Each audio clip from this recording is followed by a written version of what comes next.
నేను ఇల్లు కట్టుకుంటాననే విషయం ఈ సబ్స్క్రైబర్ సోదరులందరికీ తెలుసు. ఎందుకంటే నేను ఎప్పుడో 2 సంవత్సరాల క్రితం 2.5 సంవత్సరాల క్రితం చెప్పాను ఇల్లు మొదలు పెట్టానండి. టైం పట్టింది. అది టైం ఎందుకు పడుతుంది మీ అందరికీ తెలుసు. అయితే అది దగ్గరకు వచ్చిన సమయంలో వైసీపీ వాళ్ళు ఎవరో దాన్ని వీడియో తీసి రాజేష్ మహాసేన ఇలా ప్యాలెస్ కడుతున్నాడని నాకు ఫ్రీ పబ్లిసిటీ ఇచ్చారు. తెలుగుదేశం పార్టీలో చేరిన తెలుగుదేశం రాజేష్ మహాసేన ఇల్లు కట్టించాడు ప్యాలెస్ లాంటి ఇల్లు అని.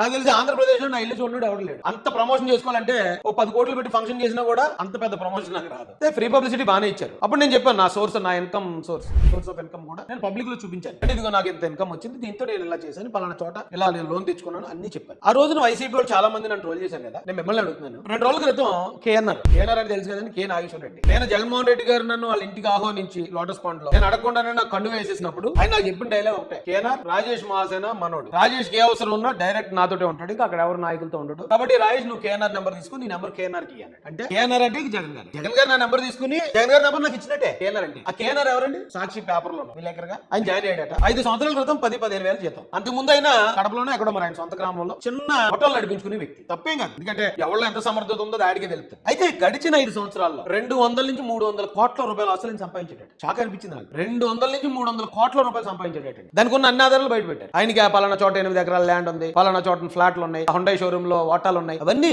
అల్చల్ జరిగి వైరల్ అయింది. జగన్ వద్ద పిఏగా చేరాక అక్రమార్జనకు అంతూ పొంతూ లేకుండా పోయింది. 100 కోట్ల ఆస్తులు భూములు సెటిల్మెంట్ ద్వారా సంపాదించినట్లు సిట్కు ఆధారాలు లభించినట్లు తెలిసింది. 200-300 కోట్ల రూపాయలు. ఇప్పుడు నేను ట్రోల్ చేసిన వాళ్ళు ఎవరైతే నా కష్టార్జితంతో కట్టుకుంటే నన్ను అంత ట్రోల్ చేశారు. ఇదే వైసీపీలో ఉన్నారు. మీరు గుండెల మీద చేతులు వేసుకుని ఈ ప్రశ్న మీ మైండ్కి ఇవ్వండి, మీ మైండ్ మీకు ఆన్సర్ ఇస్తారు. ఒక్క కేఎన్ఆర్ 300 కోట్లు సంపాదించాడంటే జగన్మోహన్ రెడ్డి గారు ఎంత సంపాదించుంటారు? అక్రమాస్తుందంట. అది ఏది కూడా వ్యాపారం చేసిందో లేకపోతే న్యాయంగా సంపాదించిందో కాదండి, లంచాలు తీసుకుంటే వచ్చిన డబ్బు. అది 2 నుంచి 300 కోట్ల రూపాయలు. ఇది 15,000 జీతగాడికి. నాకు నెలకు 5-6 లక్షలు వచ్చేది. ప్రతిపక్షం నెలకు 5-6 లక్షలు సంపాదించాను నేను ఇల్లు కట్టుకుంటే దాన్ని అంత బదనాం చేసి. బాధాకరమైన విషయం ఏంటంటే ఇంటి ఓపెనింగ్ కూడా నేను నా భార్య నా 2 పిల్లలు 4 వస్తాం అంతే. ఎందుకు మళ్ళీ గ్రాండ్ గా బంధువుల్ని వెళ్ళి పిలిచి నాకు తెలిసిన నాయకులందరినీ పిలిచి చాలా ఆనందంగా జరుపుకుందాం. ఎందుకంటే ఇల్లు లైఫ్ లో ఒకసారి కడతాను నాలంటాడు. అది చాలా ఎమోషనల్ గా కనెక్ట్ అయ్యే విషయం అది. మా అమ్మ నాన్న కూడా చనిపోయారు. నేను ఈ ఇంట్లోకి వచ్చేటప్పుడు కూడా నేను చాలా బాధపడి వచ్చాను. నేను సరే వీళ్ళందరినీ పిలిచి గ్రాండ్ గా అంగరంగ వైభవం చేసుకుందాం నాకు ఉన్నంతలో. కానీ నన్ను డిఫెన్స్ లో నెట్టేశారు. వాళ్ళు అలాగే ఏదైనా జరిగితే మళ్ళీ దాన్ని ఎలాగా పోర్ట్రే చేస్తారు. దాన్ని ఎందుకంటే ఇప్పుడు పార్టీలో ఉన్నాను, ఇండివిజువల్ అయితే నేను లెక్క చేయను కదా, మీకు తెలుసు కదా. పార్టీలో ఉన్నాను. నా వల్ల